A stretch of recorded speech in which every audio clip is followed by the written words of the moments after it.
Right, it is 6 o'clock.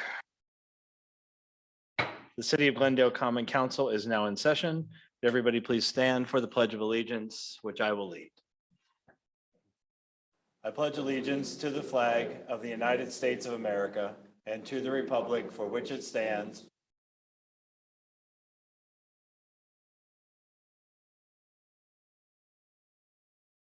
Roll call. Mayor Kennedy, Here. Alderwoman Vukovic. Here. Alderman Doherty. Here. Alderman Gelhard. Here. Alderman Weezy. Here. Alderman Schmelzling. Here. Alderwoman Shaw. Here. Thank you. First item on the agenda tonight is a public hearing. This is actually a second public hearing. The Plan Commission has already held one. This is a petition to rezone 5201 North Port Washington Road, tax parcel 196-9000-001. This request was submitted by Chick-fil-A. They want to rezone the property from a B1B district to a PD planned unit development for the purposes of building a Chick-fil-A fast service drive-in service only district. So I will turn it over to Joseph. What's your last name? Vavrina, thank you. Who's going to give us a presentation. I know one of the questions that had gone to them was we wanted an update on the traffic study. So I will go ahead then and turn it over to Joseph to give us a presentation.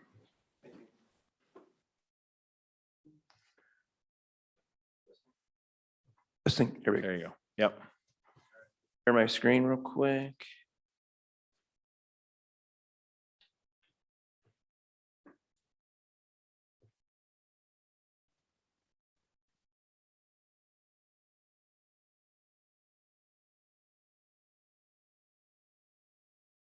We see that? Yes. Okay. I mentioned we are here on North Port Road for a proposed Chick-fil-A. This is located at the northwest corner of Henry Clay and Port Washington in this area that's bounded in red. Signalized entrance at Henry Clay and Port, and our access and only access will be at the signalized access point. Little blow up of the site. Today in its existing condition, there is a office building, medical office building that's located in the middle, surrounded by parking. That building will be raised along with the rest of the parking to create these sites, which you see here in front of you. And I know a lot of you guys have already seen this, so I won't dive too deep into the details, but this is a proposed drive-through only facility. So there will be no indoor seating or outdoor seating. So it is solely just for drive-through. This will be one of the first of this kind in this area. The building is roughly around 3,000 square feet with a dual drive-through lane facility that will be serviced with 2 order points at the east side of the building in this location. And then the pickup window will be on the west side in this rough area over here.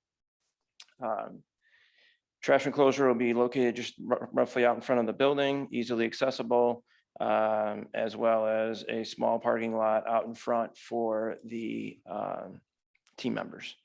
Again, access off of Port Washington at this location. My mouse isn't working here, but these are some photos of what the freestanding canopy would look like over the order points. As you can see, it's it's roughly around 9 foot clear. Dark bronze blends well with the building, and the canopy by the building off the building is relatively the same. This is a snapshot from the southwest view of the building where the drive-through canopy or the order meal delivery canopy is. This is that right here. And then the building behind, there is a drive-through pickup door right over here where the food would be delivered outside of the facility, in both drive-through lanes in this location.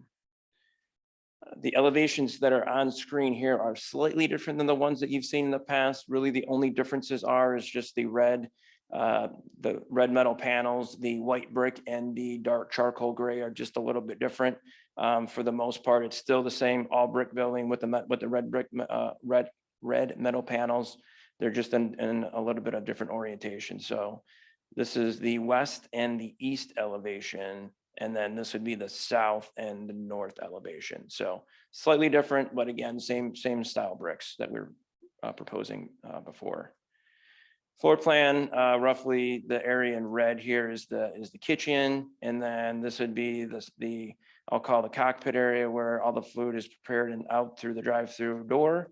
And then the restrooms in this location over here. And then there's a small office area here.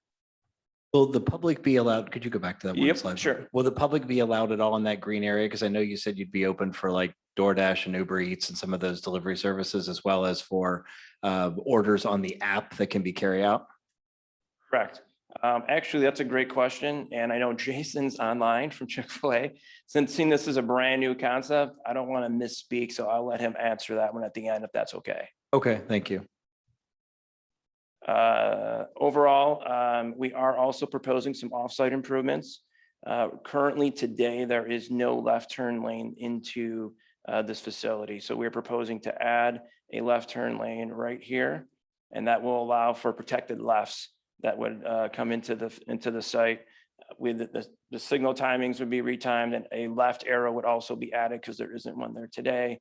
So that would make this intersection a much safer intersection to travel, so that we're not backing up traffic on Port Washington.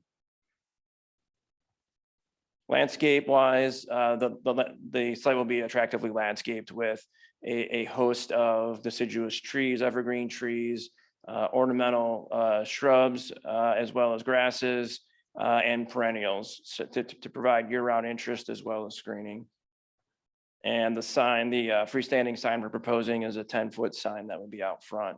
Let me flip back to the site plan because I know there were some traffic questions that came up, and this will be easier for me to use to explain. So I think there were some questions just on stacking and queuing of the drive-through lane, and maybe a concern of if that was going to back out of the entry to the drive-through lane, or worst case onto Port Washington.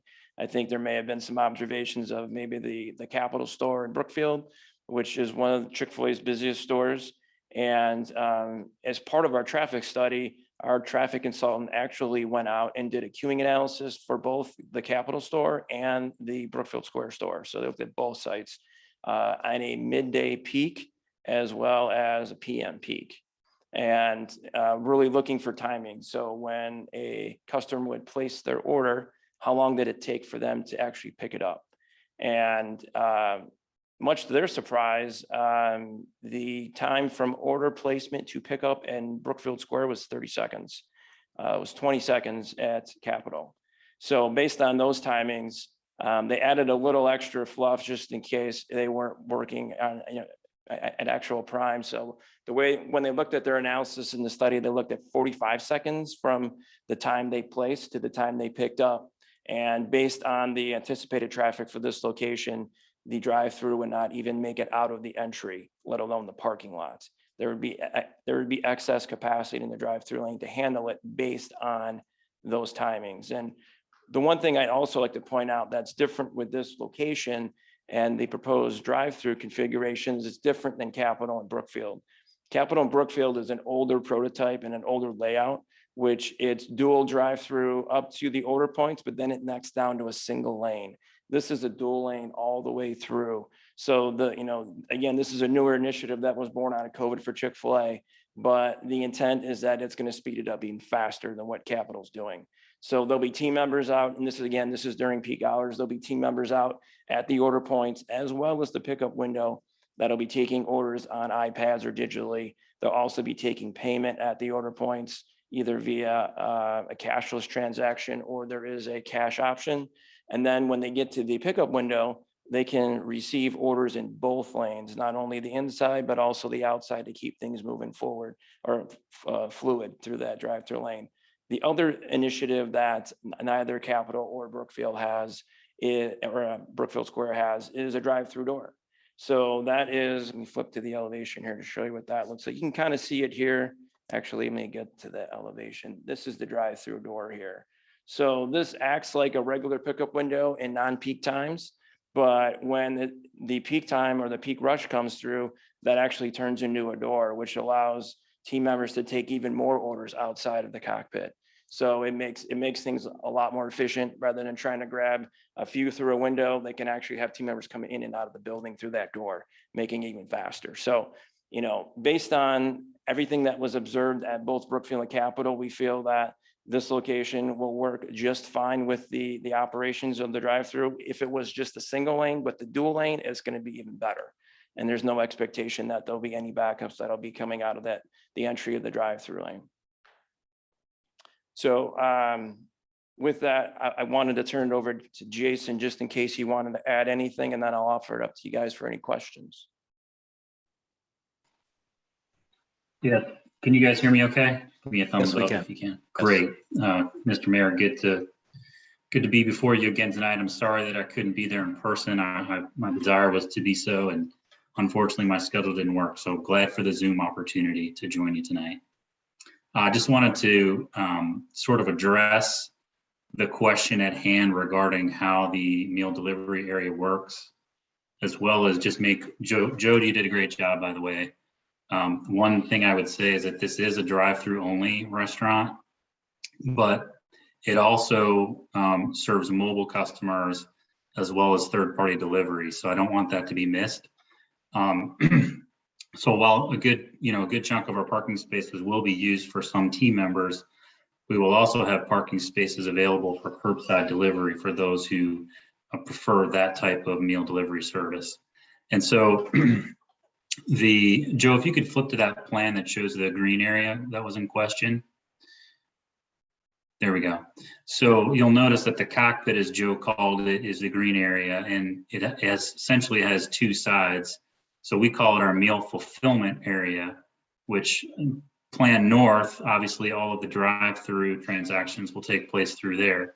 Plan South, the team members will come in and out of that door to deliver either curbside orders or third-party orders, or if this particular operator chooses to execute operator-led delivery, they would take those orders out of that door. So that's a long-winded answer to the question of whether or not the public is allowed to enter that green area. And the answer is no, not inside the doors.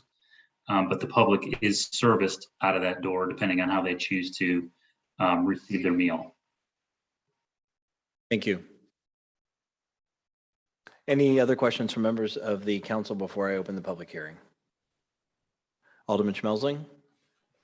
How deep is that left turn lane? Because I'm just thinking if people are driving by to, head north, they'll get off on Port Washington Road, they'll head north, they're going to want to get their Chick-fil-A, hang a left, hit that light at Henry Clay. So I know there's a lot of research into the queuing theory of the facility itself, but I'm just thinking that could be a significant amount of cars lining up because it's a green light in both directions up until that turn left. Sure. So the turn lane on Port, right, you're asking about? Yeah. So based on the recommendations from our traffic consultant, they recommended 100-foot storage with 120-foot taper based on the traffic that's anticipated for this location and the timing of the signal. So essentially what you're saying is the queuing of the cars would then occur kind of at that light if they're trying to turn, and then they would all flow into the parking lot and then leave again once the lights are. So you did a full analysis of both the lights and your own drive. That's correct. Okay.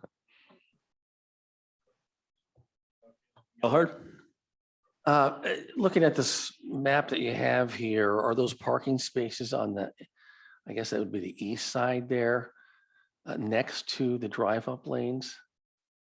Yeah. And so if there are cars lined all the way up, none of those people can get out, true? Correct. Those would be for team members. So the team members can't leave, is that what you're telling me? Well, again, the thought is that if it were to stack out, it would only happen during peak hours, which is really like an hour and a half during the day. So depending on when the shift changes, there should be ample time to get team members in and out of there. How many cars will fit between the drive-up window and Port Washington Road? You're wrapping all the way around the building and all the way. If you were to add from this point all the way down to Port Exactly, Washington. right. Do you know the spacing there? How many cars would fit there? This is roughly 32 here. So you're probably, you're going to at least double that. So 60, 65. If you were to go double lane all the way, well, It'd be double lane at this point, not a single lane, so maybe between 50 and 60. Well, is the idea that you drive up and then you're exiting forward and then coming around that loop and then exiting back out on essentially the west side of the property? Correct. All right. So you're saying that 55 cars would fit between where you put the order in and Port Washington Road? No, so the drive-through facility from the entrance to the pickup window will fit 32 cars. Based on our analysis, that is plenty. There should not be a need to go beyond that based on the service model and how quickly the team members can service the cars based on what we've learned on Capitol as well as Brookfield Square. Well, so it would be 16 cars in each lane. Would that be fair? Correct. Did your people that did this analysis factor in the idea that perhaps someone that has been to the restaurant doesn't know what they're going to order? Could take a much longer time than say the 20 seconds or 30 seconds that your folks looked at? And again, the 20 and 30 seconds is an average.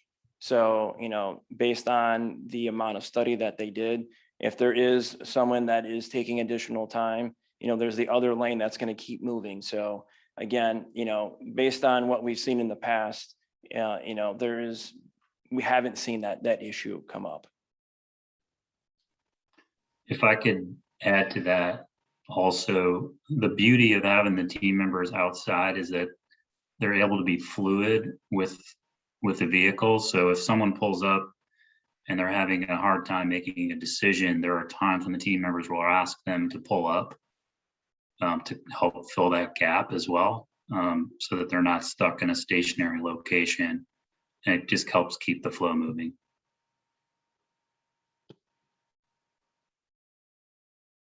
No, not at this time. Alderwoman Shaw? I'm just double checking. When I was seeing the photos throughout about the elevation, there's signs on there, and I just want to make sure the sign plan falls in with what is approved for I'm going to assume it's part of the plan development. How many signs? The signage would be part of the plan development and the specific implementation plan that would come after rezoning. Alderwoman Vukovic? Just want to address. Your microphone's not on. Oh, okay. I want to address some of the things when Rachel and I spoke with Chick-fil-A in our initial meeting. One of my questions were, which may help with Alderman Gelhardt, but you didn't say it, is this is different from a regular restaurant because you are constantly making food. It's not like you're making it when it's ordered because it is a drive-through. You are making more stuff as it goes. And yes, you'll slow down your production when it gets slower, but that is one of the things, I don't know who I talked to, if it's Jason or somebody else, that's why you're able to do it so quickly, is because it's a constant. You don't just wait until somebody orders a chicken sandwich. You have like 12 chicken sandwiches there because they're moving out right away. The second thing I asked about is one of the things that Alderman Gelhardt said, what happens if somebody just wants something simple and they have to wait in the line for so long, in 20 minutes just for a soda? But I heard that there was ways to give people their food and have them go through a outer lane that gets them out of it if they just want something very quickly. So you don't have to sit and wait for the people to keep going, even if you already have your order. Is that correct as well? Or have you changed this? Because you didn't mention it, so I'm wondering if you changed it or not. Haven't changed it. So again, that's the beauty of the dual lane setup, is that it affords the operator to operate that outer lane how he or she sees fit. So if they want to use the outer lane to do such, that such thing where they want to use it for quick orders, or they could use it in the future for third-party meal delivery, it allows that operator to use that outer lane how they see fit to efficiently operate the store and the drive-through lane. So yes, it's not a set thing. It depends on what is happening Correct. in this thing. absolutely. Outer lane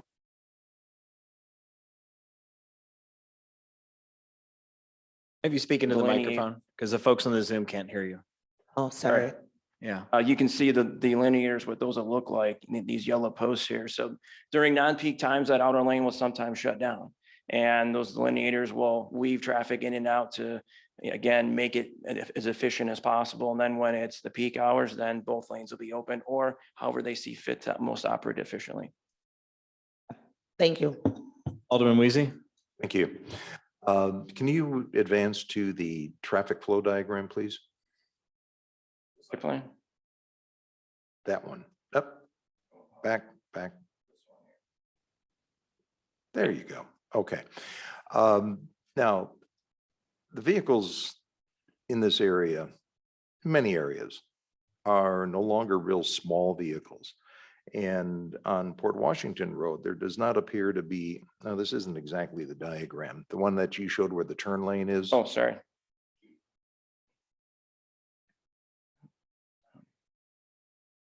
Right there. There we go. Okay. I can see where you've made the modifications or proposed modification for northbound traffic, but southbound traffic, you're still a 2-lane road.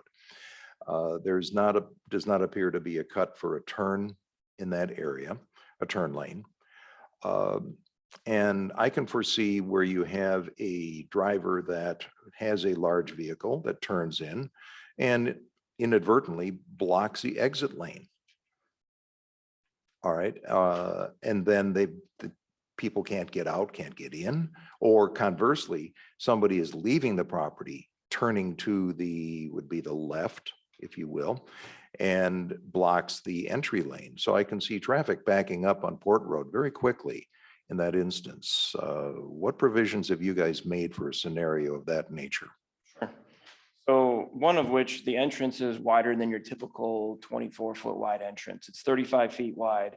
And that entry lane is wider than you would typically find, again, to accommodate those larger vehicles. And when we modeled this, we looked at I'll say a single frame box truck, for deliveries, to make sure that it could make it in there without encroaching into that exit lane. So if you look at, let me see if my pointer works here. If you look at, as you come in, this stripe comes way out before it comes back in.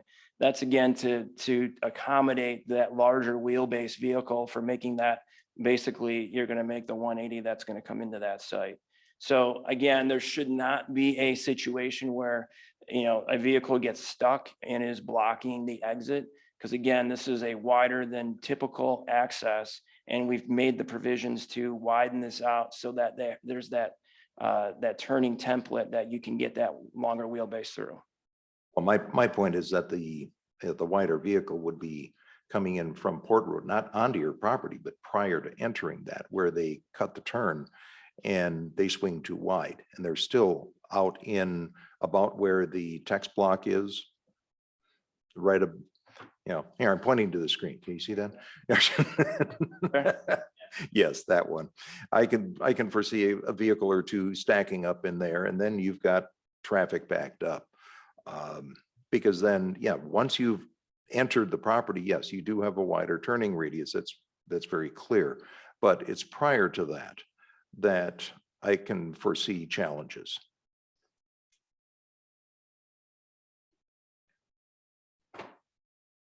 Just when our traffic consultant looked at it, they didn't see any challenges with the entrance based on the traffic that's coming in. And again, the geometrics that we're kind of looking at here, not only for the entrance radius, and this is a wider than typical entrance radius, again, to try and, keep this a fluid movement so that, folks aren't getting stuck out here and stacking back, that this is a fluid movement as they come in. And once they're in, they can get into the drive-through lane. So I guess I don't see it as a challenge, but I understand your point. I understand your point. In that case, what can you do?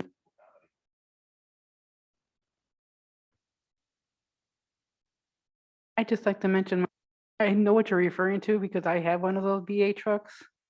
And with respect to that, anytime my husband and I, when it was a previous restaurant, we've never had an issue turning into that lane. So with regard to blocking traffic, with one of the, because I have a Ford Expedition. Yep. So I'm just, as an FYI.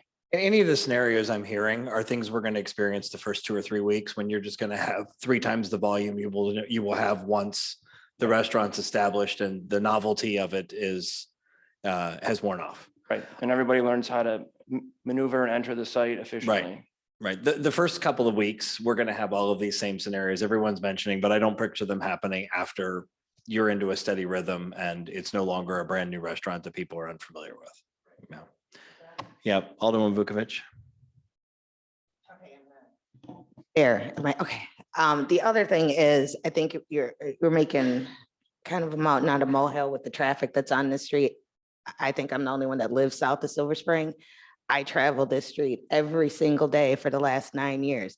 I have never once ever had it even congested on this particular, unless there is something that's being constructed on Silver Spring or when we had that construction on Lexington.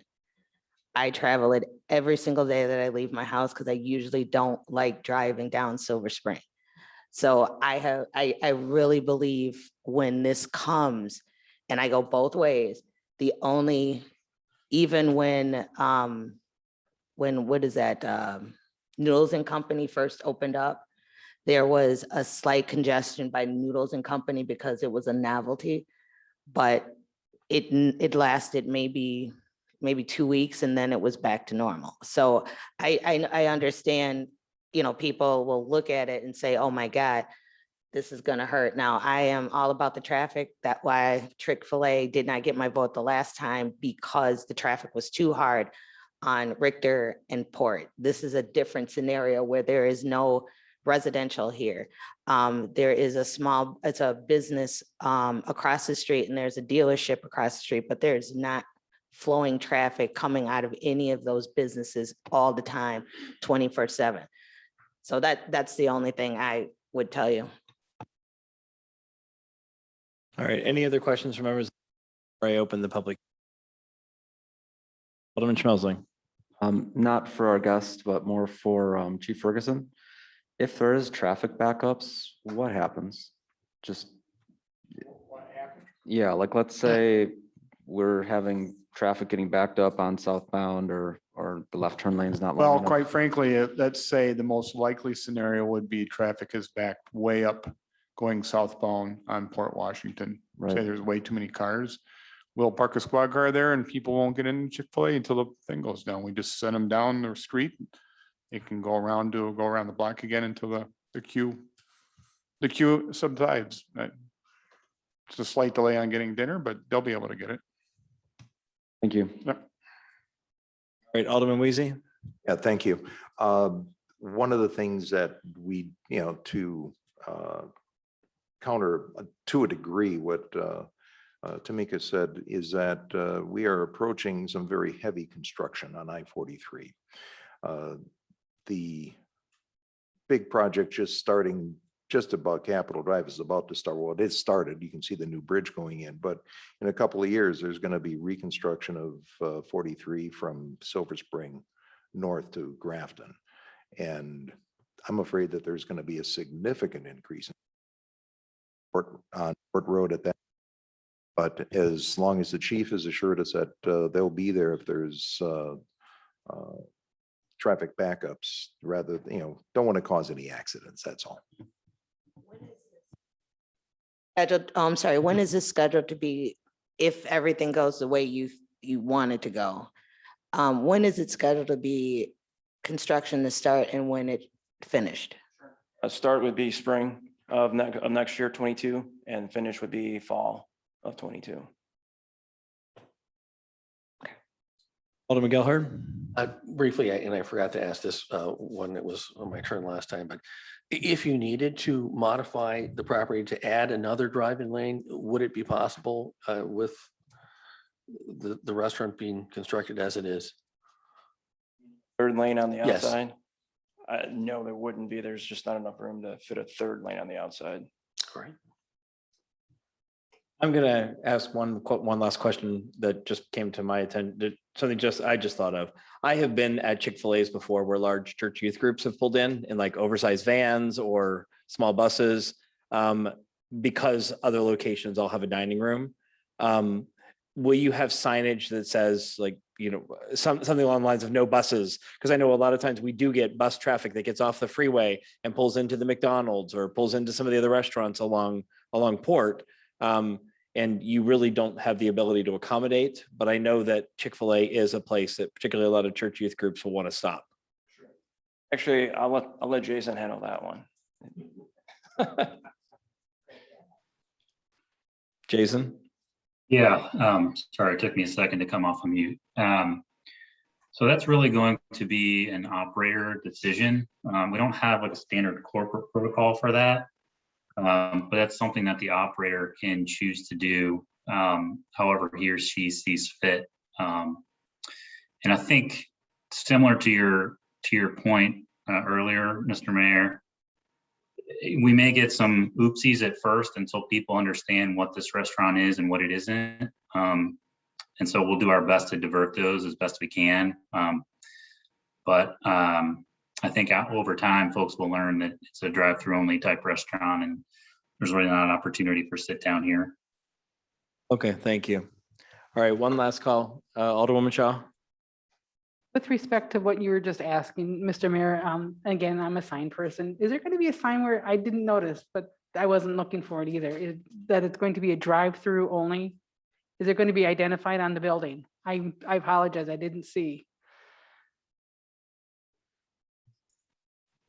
I don't believe, Jason, there is There isn't a specific, and there's been a lot of discussion corporately about whether or not to identify it via some sort of text. And we've chosen to brand it differently to showcase it as a drive-through only versus putting actual text on there to make it jump out that way.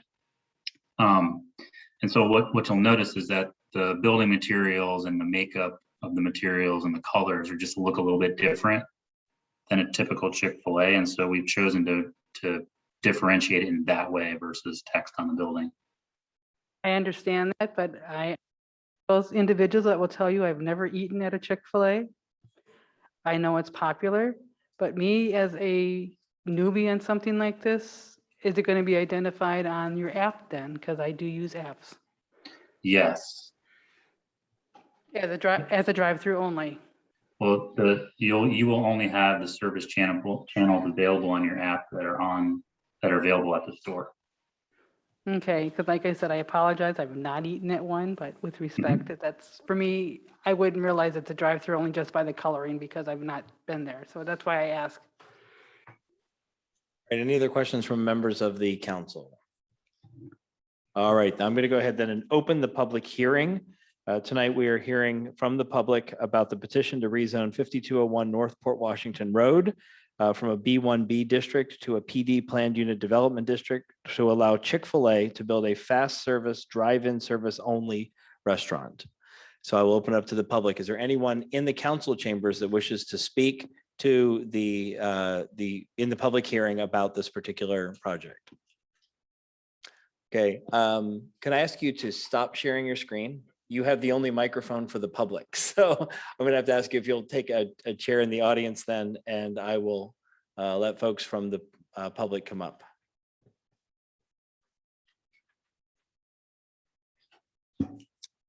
Okay, Mr. Hess? Dan, once you get seated and you'll start speaking, if the little red light right up here around the microphone foam doesn't come on, people will not be able to hear you. Just start On? talking. It's on. Yep, Okay, just talk. thank you. Perfect. I just have a couple comments. The last thing I saw was the satisfaction rate. Oh, sorry, could you state your name and I'm address sorry. we all know you, but for the folks on the Zoom that don't. Go ahead, Dan. Okay, do you know me for a good reason or bad reason? No, my name is Daniel Hess. I'm at 2055 West Green Tree Road. Anyway, the last thing I saw for satisfaction rate for Chick-fil-A was 87%. McDonald's was 64%. That's quite a bit of difference. So people are very satisfied with Chick-fil-A and the services they provide. The other thing I wanted to make a comment was at, it's called American Field now instead of Miller Park, but they were doing vaccines there and they were having trouble getting their cars queued in. They brought in a supervisor from Chick-fil-A and he queued up all the cards and got all the vaccines in and out of the way. So I thought that was quite impressive that they brought somebody that knew how to deal with queuing.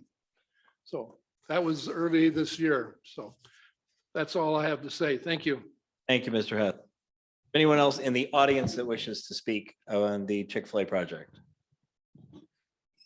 All right, is there anyone on the Zoom now that wishes to speak? If so, you may unmute and identify yourself by stating your name and your address, please.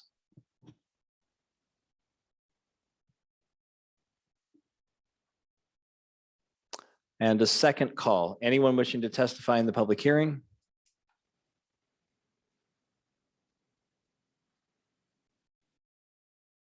And third and final call. Anyone in the council chambers or anyone on the Zoom wishing to speak in the public hearing regarding rezoning for Chick-fil-A? If you're on the Zoom, you may unmute and state your name and address.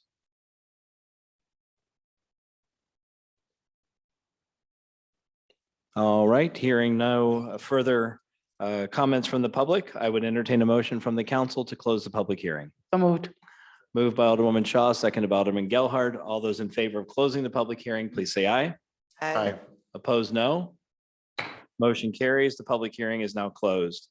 Before us is an ordinance to rezone 5201 North Port Washington Road from a B1B district to a PD planned unit development district for a Chick-fil-A fast service drive-in service only district. Can I have a motion to adopt the ordinance as presented, please? Second. Moved by Alderwoman Vukovic, seconded by Alderwoman Shaw. Is there any further discussion from members of the council? Alderman Gelhard. I like Chick-fil-A. I've got the app actually right here, you can see, and I'm sure there'll be a customer at the Chick-fil-A in Glendale. I am concerned about the traffic situation. Quite frankly, I feel confident that we are going to have on a regular basis, traffic backing up onto Port Washington Road. And I just hope that if that does happen, that you're able to make adjustments so that it doesn't interfere with the traffic flow. Thank you. Anything else from members of the council? All right, all those in favor of adopting the ordinance to rezone 5201 North Port Washington Road, please say aye. Aye. Opposed, no. Motion carries. Thank you. Thank you. Thank you so for much. sticking with us for a few years. It took us a while to Absolutely. find the right location, but thank you. Appreciate your support. Sure. All right, next item on our agenda tonight is presentation of the financial report for the year ending December 31st, 2019. And joining us is a partner from Baker Tilly, Paul Franz. Good evening, Mr. Franz. Good evening, Mr. Mayor. Thanks for letting me steal a little bit of your time this evening. I will keep my remarks short and sweet for everybody. We recently completed the December 31, 2019 audit. We've issued an opinion on those financial statements. The opinion was an unmodified opinion, also known as a clean bill of health, the highest level of assurance you can receive from an external auditor. What that tells you is that all necessary disclosures have been made within that financial statement document, that all appropriate accounting principles have been applied consistently year over year, and that the city is up to date on all necessary governmental accounting standards that needed to be adopted. So again, when you hire an external auditor, ultimately the outcome that you're looking to hear. In addition to that, we've issued a management letter that has recommendations for the city to consider moving forward, in addition to some trend information on some thought provocative information that we provide in there. So with that, those are my prepared remarks, and I'm happy to answer any questions that you may have for me. Thank you. Are there any questions from members of the council? Alderman Schmelzing? Just in a quick summary, what was some of the recommendations that you had? I didn't read into the detail, I admit. Yeah, so focuses around key controls in part of the central accounting function, really focused around timeliness of information being gathered and available. Thank you. Any other questions from members of the council? All right. Thank you very much, Mr. Franz. Thank you for sitting through a lengthy public hearing. We appreciate problem. that. I'm hungry now. Thank you. Find your local Chick-fil-A. All right. All right. Have a good night, everyone. All right. Thank you. All right, next is public comment. Glendale residents, business owners, and property owners are invited to speak to the council on items that are not on tonight's agenda, but are within the city's ability to regulate or control. Is there anyone wishing to speak to a non-agenda item? Come back up, Mr. Hess. Once again, begin with your name and your address, and then share with us your comment. Don? It is. Okay. Again, I'm Daniel Hess, 2055 West Green Tree Road here in Glendale. Same topic I talked about last time, 2140 Edwards. The garbage cans are still out there on the street on Monday night in that group home, whatever you want to call it. Several years ago, and John might remember this, John Fuchs, there was a show called Chico and the Man. And there's a phrase that came out of that, not my job. There's 10 or 12 girls come out of that building every day and go into that building. And nobody wants to move the garbage cans from the curb to the side of the house. That's totally uncalled for. So I don't know what, I'm sure you already wrote a letter. You said you were going to write a letter to the owner. I had driven past, I know Alderman Schmelzling had driven past that evening as well. Last I had seen, they were pulled in, so we can check again. But Them this, out there on the street. yeah, this time I got a call from a resident and I did drive by myself yesterday and they were out there again. So, But was the call forwarded to staff? no, I reached out to the owner directly and to the resident to see if they could discuss the matter. But if it's something that they needed to do, I told them they could act it direct. Asks don't always work via the regular complaint form. Anything else, Mr. Hess? Yes, I was hoping Charlie, I maybe was going to be here tonight. In my part of the town there where you've got Green Tree and Green Bay, I don't know how many sidewalks they've got tore up right now. They're really doing a wonderful, wonderful job of making repairs. And I don't know if it's a contractor or if it's his staff doing it, but they're really doing a lot of repairs. And there's a telephone pole just west of Melissa Court, west of my house or east of my house. That was a direct lightning strike. You know, that cement's twice as big as this. There's 40 pieces in there. 40,000 degrees does a lot of stuff to cement. And they're repairing that. They're repairing stuff on the corner of Green Tree and Green Bay, up by the synagogue. They're doing a lot of wonderful job, and I wish you would pass that on to Charlie, would you? Will do. Thank you. And it is a contracted service. Okay, but I know they're doing a wonderful job. Thank you. Thank you, Mr. Hess. Anyone else wishing to speak in public comment? All right, we'll move on then. There's two items in the consent agenda. One's adoption of the minutes of our meeting held on September 13th and approval of monthly reports. Would somebody make a motion to adopt the consent agenda, please? So moved. Moved by Second. Alderman Weezy, seconded by Alderwoman Shaw. Any discussion? Hearing none, the consent agenda is approved without objection. Hearing no objections, we'll move on. Unfinished business before us tonight is review and approval of the release and settlement agreement for Richard E. Maslowski Community Park. And this pertains to the foul ball issue. Ms. Safstrom? This does. It was on your last agenda and it was held over to verify information from MSOE as they were originally indicating they weren't certain if they wanted individual agreements or if they could be sufficient with the one single agreement. Nothing has changed from what was presented at the last meeting.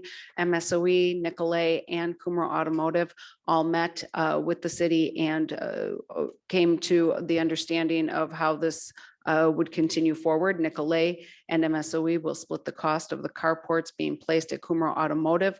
Kumro Automotive then releases them of any additional or other maintenance that may happen for the carports or challenges of the foul balls, as does the city of Glendale. So overall, this is being recommended for approval. It was drafted by our attorney. Thank you. This was on our agenda last time. We talked about it before. Are there any new questions that people want to raise? Okay, can I get a motion then to approve the release and settlement agreement between the city of Glendale, MSOE, Nicolay School District, and Kumro Automotive? So moved. Moved by Alderwoman Shaw. Is there a second? seconded by Alderman Wheezy. Any discussion? All right, all those in favor of approving, please say aye. Aye. Opposed, no. Motion carries. Moving on to new business, there's a notice of claim from Tamara Medent Gilmore. Ms. Safstrom? Yes, we had notice of claim during the last storm. There was a tree in the right of way that did fall on a resident's home. City did have the tree removed. Resident has made claim for damages sustained to the home. Submitted that claim to Civmec, our insurance company. They've indicated the city should formally deny the claim as there was nothing more than the act of nature that was the problem with the tree.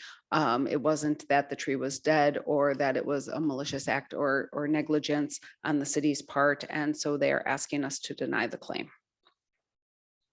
Thank you. Can I have a motion then to deny the claim? So moved. Moved by Alderman Gelhardt. Is there a second? No second? Second by Alderman Schmelzling. Any discussion? All right, hearing none. All those in favor of denying the claim, please say aye. Aye. Opposed? Motion carries. Okay. Next, item 7B, a notice of claim from Leo Harper. Ms. Safstrom?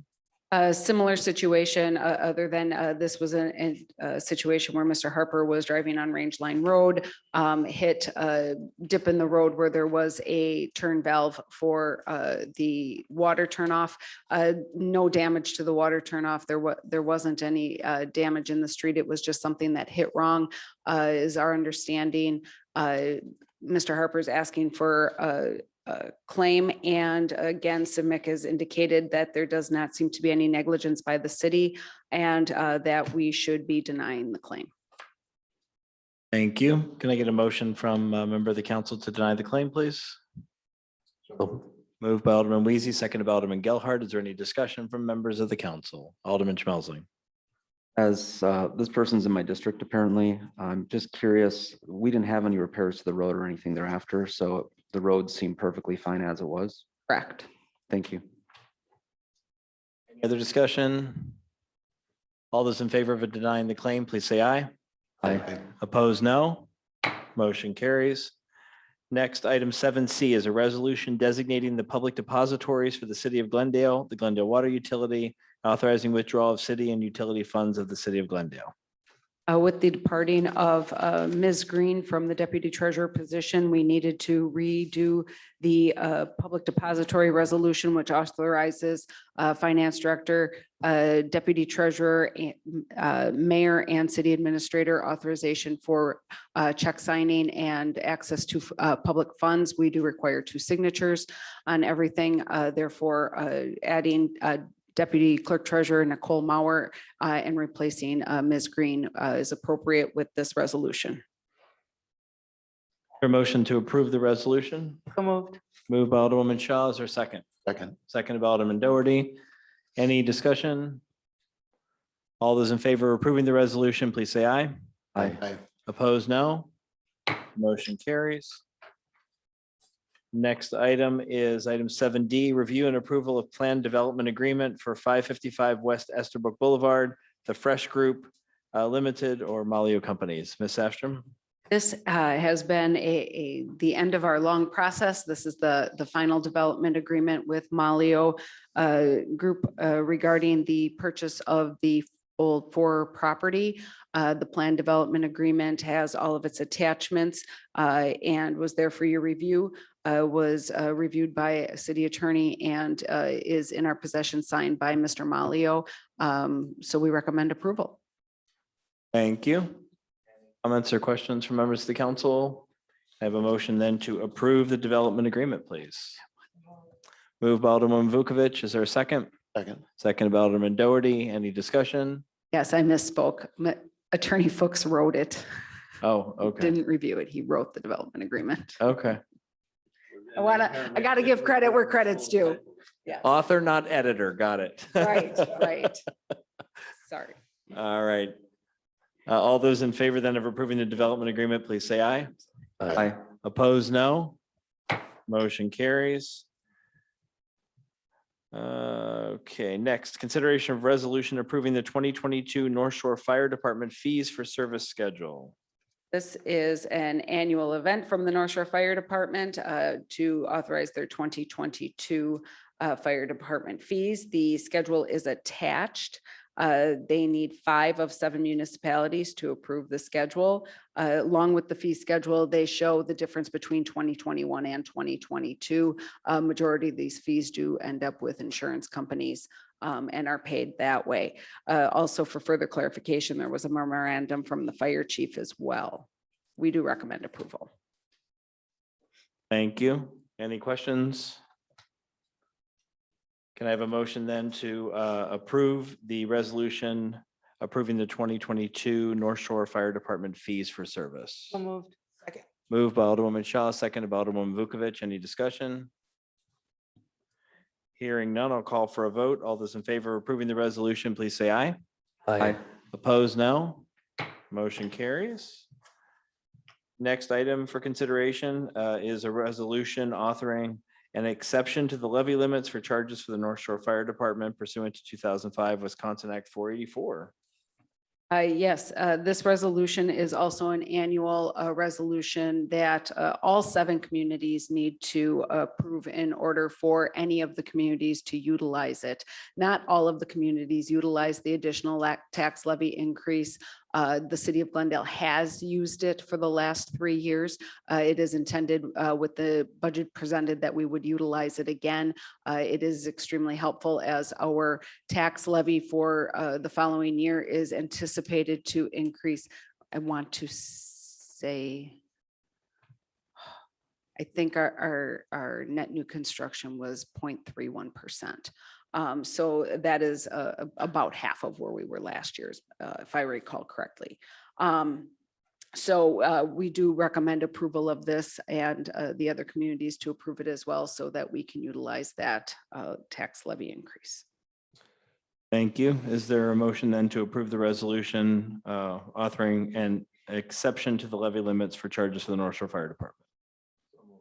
Moved by Alderman Doherty. Is there a second? Seconded by, is it Alderman Gelhard? Okay, I think I heard stereo seconds. So, all right. So it's been moved and seconded. Is there any discussion? Alderman Schmelzling? I just wanted to comment that the fact that it's increasing at 2.5% when the CPI was 3.38 means we're still controlling our costs. So, Right. thank you. Any other discussion? All those in favor of approving the resolution for the exception to levy limits for North Shore Fire Department charges, please say aye. Aye. Opposed? Motion carries. Next is an ordinance amending and recreating 2.3.7 of the Code of Ordinances. This is pertaining to the Office of the City Attorney. This was a request by Mayor Kennedy to update the ordinance for the city attorney. It will include a 3-year term for the contracted services, giving more definitive term limit in the ordinances instead of giving the opportunity for varied, though the council could still vary the term if they needed to. Also was the added language that would, if there are enough applicants for the city attorney that would warrant multiple coming before the council from a recommendation from the mayor, that that ability would be there. However, if there isn't, then it would be waived. It was the insertion of if the number of applicants is sufficient to forward up to 2, which in this particular case this year we did not, and we had a question from the public. So now we're just putting the language in there, making sure that there aren't enough applicants, you can just have 1. That's fine. So, all right, any questions? All right, can I have a motion then to approve the ordinance as presented? Second. Moved by Alderman Doherty, seconded by Alderman Gelhard. Any further discussion? All those in favor, please say aye. Aye. Opposed? Motion carries. And I will sign it right now. That one's done. Megan, I'm signing everything after it gets approved, but as we go. So you'll have a stack here in a minute. All right, next is ordinance amending 5.6.5 sub A of the Code of Ordinances as regards false alarm service charges. Chief Ferguson has asked for this change. We do charge businesses for false alarms for responding to them. It's an incremental, and I believe it caps out at $500. And then after that, for the remaining of the year, it would continue at $500. When it's on a rolling 12 months, there isn't a lot of chance for them to get back down to that base. They have to be without false alarms for a significant amount of time before they can get back down to that base. And sometimes that can be challenging and overwhelming for businesses. If we start our 12 months at January and always go from January to December 31st, makes it a little easier for staff to keep track of, makes it easier for the businesses as they're trying to correct issues they may have. So overall, the ordinance recommended by the police chief is recommended for approval. If I have a question, do we get enough false alarms to max out at $500? Oh, yes. We do. Wow. It goes on a rotating basis. There are some businesses, usually it's businesses. What we're finding out is they will get multiple alarms. We reach out to them. They're not even aware. The bill goes somewhere else until they find out that they're spending a lot of money, and then we get them corrected. So it's kind of a cycle. A couple businesses go for a while like that, and then they get it fixed, and then someone else takes their place. Okay. Now, are these alarms where they're calling in, or are these alarms where like their ADT kind of services? It's all through a service. so, Okay, yeah. got it. All right, thank you. Alderman Weezy? Thank you. Now, the way the ordinance reads does not state business. So this residents would be subject to this as well, because a lot of residences have home alarm systems.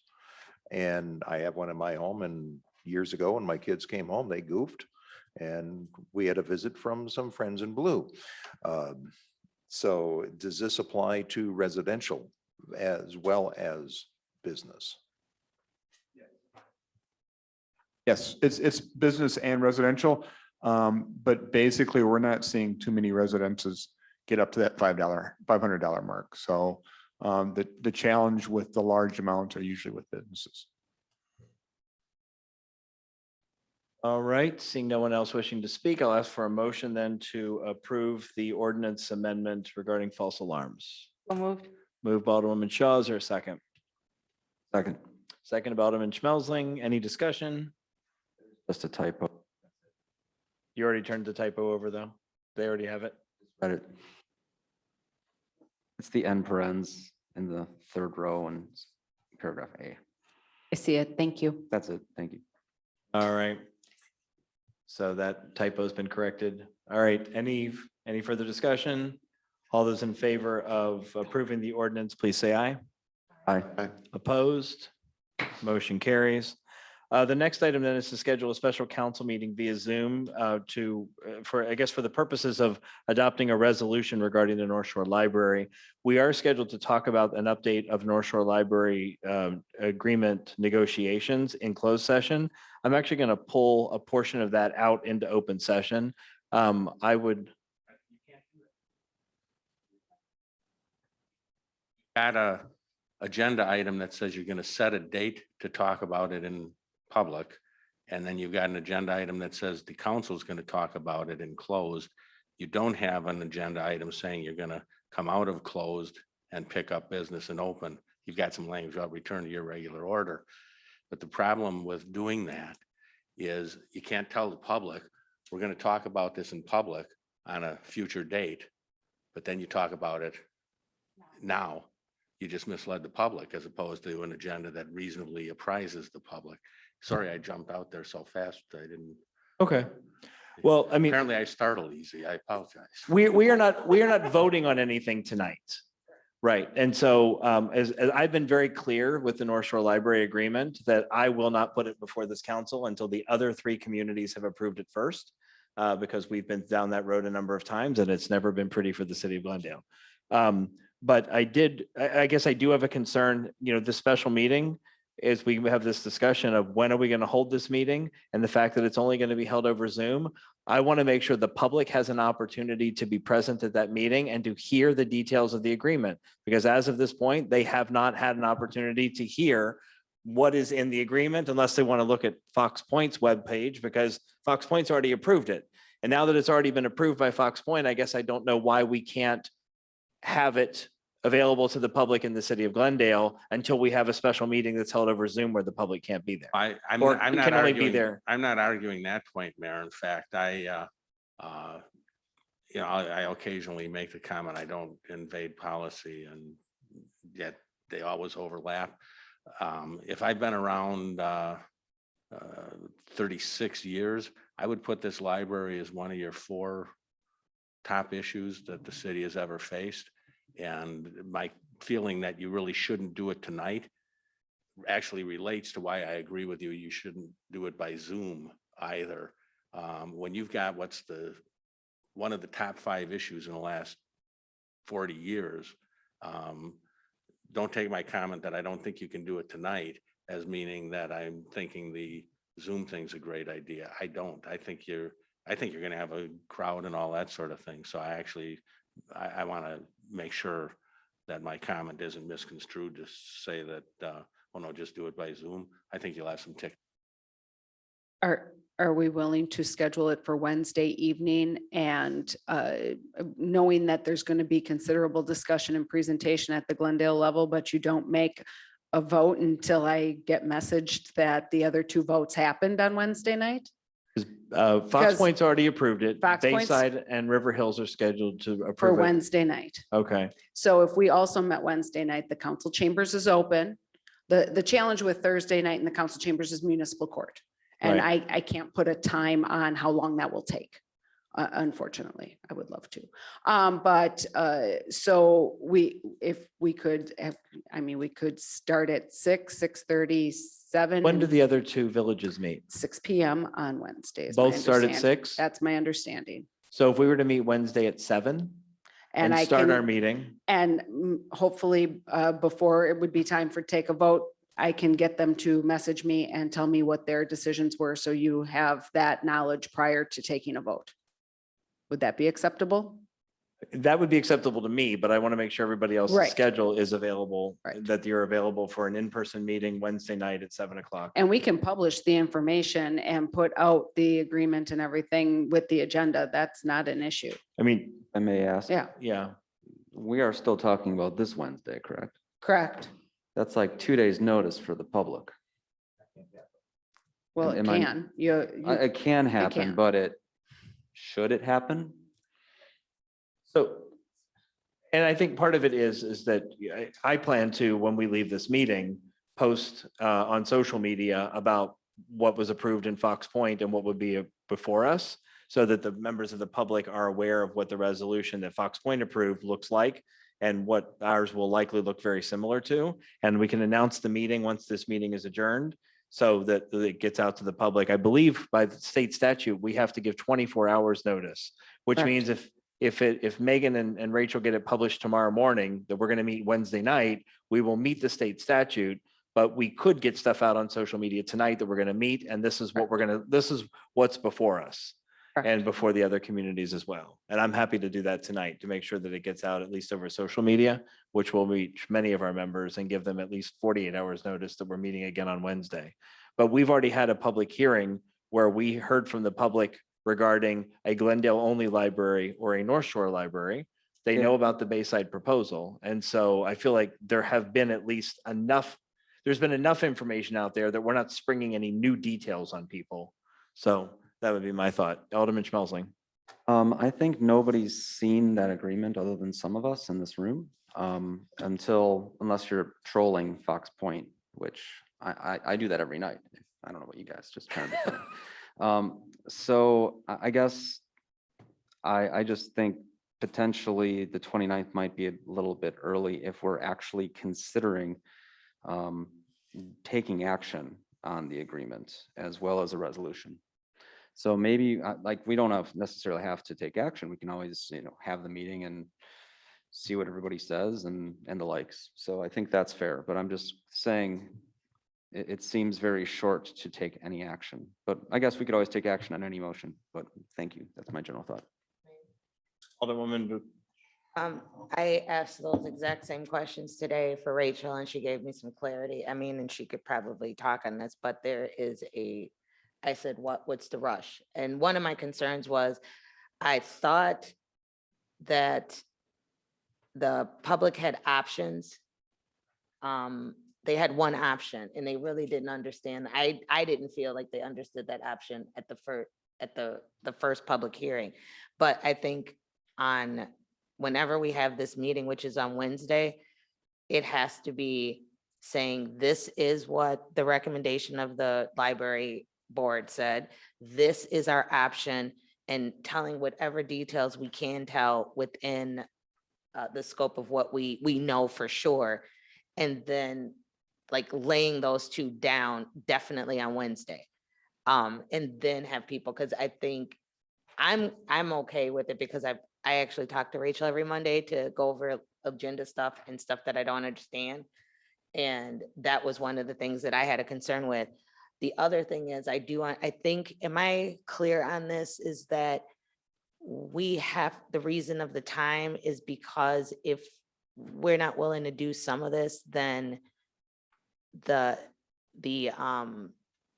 people, the developers have to go on a different route. So they're trying to make sure, is that what I understand? Part of the challenge is the developer in Bayside is looking for a commitment, and they're looking to know, is it a for community library? Is this something that is moving forward or not?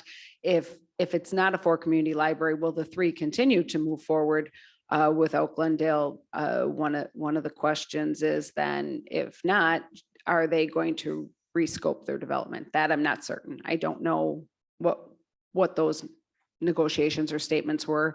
I just know the developer was looking to know what direction they're going so they can continue with their approval process, or if they need to change scope. Alderman Schmelzing. Just something that might be beneficial that I've read, because I don't troll Fox Point, but I do troll Bayside. Someone brought this up to me, one of my residents actually, who was watching this. They do have in their plans that it's conditional use with up to 60,000 square feet for library or other public usage. So I think they could go bigger, they could go smaller. You know, I guess I don't see the big concern. They haven't actually provided floor plans or anything. It's just a planned development. So I guess I'm not in those conversations, but I don't see anything holding up the show for them. Well, it will. Our decision, they need it. So I don't know. I don't know if our window ends up closing then. And that's a choice as well. Negotiations, yes. What is the absolute drop dead deadline that? I was given September 30th as the drop dead day. From Bayside? Correct. Okay. And that's what we've been working toward. And Alderman Weezy? Okay, well, in deference to just trying to get word out to our residents and allow them time to work it into their schedules. Yeah, the 30th, to be honest with you, that's the first time I've heard that date, but I was thinking, why can't we push it out till Monday? I mean, it gives people time to, think about it, come up with concerns that if they haven't already, but as, Well, I mean, we could things out over social media tonight, which you can then share with, your email lists in your respective aldermanic districts, so we can get the word out to people. But this is not a public hearing. So this is just a matter of people being able to contact their alderman or contact the mayor and let us know how they'd like us to vote on what the proposal is. It is not, but it's not a public hearing. So whether or not people attend the meeting is one thing. It's whether or not we've got it out enough that people can respond if they want to tell their alderman and the mayor how they think that we should vote. So, all right. So I guess the option right now would be Wednesday night at 7 p.m., a special meeting here in the council chambers. It would be open to the public, obviously. There would be no closed session discussion at that point. Any last things that would come up will be brought up in a little bit when we go into closed session. So I guess, can I have a motion for a meeting Wednesday night at 7 p.m.? Moved by Alderwoman Vukovic. Is there a second? second. Second by Alderwoman Shaw. people looking at their phones, I'll let people just give you a moment to check your calendars. Only discussion, if I may. Alderman Schmelzling. Will this one also be on Zoom?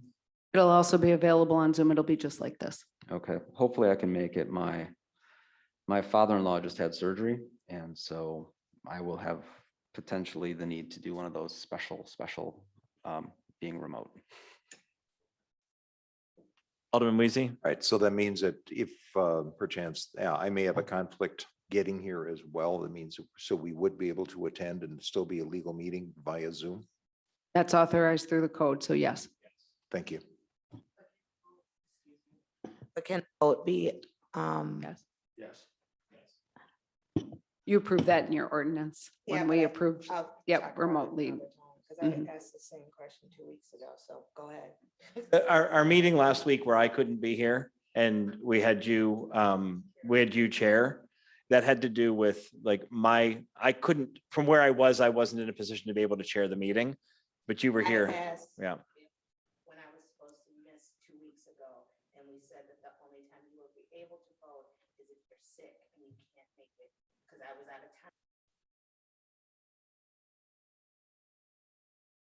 Right, but that was a regularly scheduled meeting, so not a special meeting. We're calling a special meeting, which allows us to make special exceptions. Okay, thank you. Yeah. All right, any discussion? All right, all those in favor of scheduling a meeting for Wednesday night at 7 PM here in the council chambers. It will also be broadcast over Zoom for purposes of considering a resolution regarding the North Shore Library. All those in favor, sorry, can I have we had a motion already, right? Okay, all those in favor, please say aye. Opposed? Okay. Motion carries. We will have a meeting on Wednesday at 7 PM and I will get stuff out on social media pretty quickly. Rachel, do we have language for resolution for us? Yes, Okay. I'm sure it's modeled after what Fox Point did, correct? yes, Because all 4 communities would need to be passing essentially pretty much the same thing. yes. Okay, perfect. If I can get that, that would be great. Thank you. All right, commission, committee and board reports. Alderman Vukovic. Nothing to report. Okay, Alderman Doherty. Nothing to report. Alderman Gelhardt. Nothing this evening, Mr. Alderman Weezy. Nothing this evening. Alderman Schmelzling. Nothing this evening. And Alderwoman Shaw. North Shore Library, their next meeting is scheduled for October 21. And I just want to say we had a wrap-up meeting a week and a half ago approximately for the Music in the Glen, and everything went well. And we're already excited for next year. And the new person was able to join us, Teresa, on the wrap-up meeting via Zoom, because she was actually heading way up north to work on another project. And I forgot to mention last time, when I attended the Rip Your Bash, they did a wonderful job with considering COVID is still among us. But I wanted to also mention our DPW crew did a great job. And I will say from my viewpoint, Hillary was right there every time we needed something done. So I just wanted to say kudos to Hillary outside of the entire group for their hard work. Excellent. Thank you. And I have nothing to report tonight. All right, we are noticed to the public to convene in closed session per Wisconsin statutes 19.85 sub 1 sub E for the purpose of discussing the following 3 items. The status of the North Shore Library agreement negotiations, the police union contract negotiations, and a potential sale of property at 6435 North Sunny Point Lane. Can I have a motion to convene in closed session, please? So moved. Moved by Alderwoman Shaw, seconded by Alderman Weezy. All those in favor of convening in closed session, please say aye. All right, any opposed? We're going to move into closed session. Ms. Afstrom, for the purposes of the folks on the Zoom, before we put them into the room, will we be asked to vote on anything when we come out of closed session? No. Okay, thank you. So there will be no business other than adjourning. Thank you.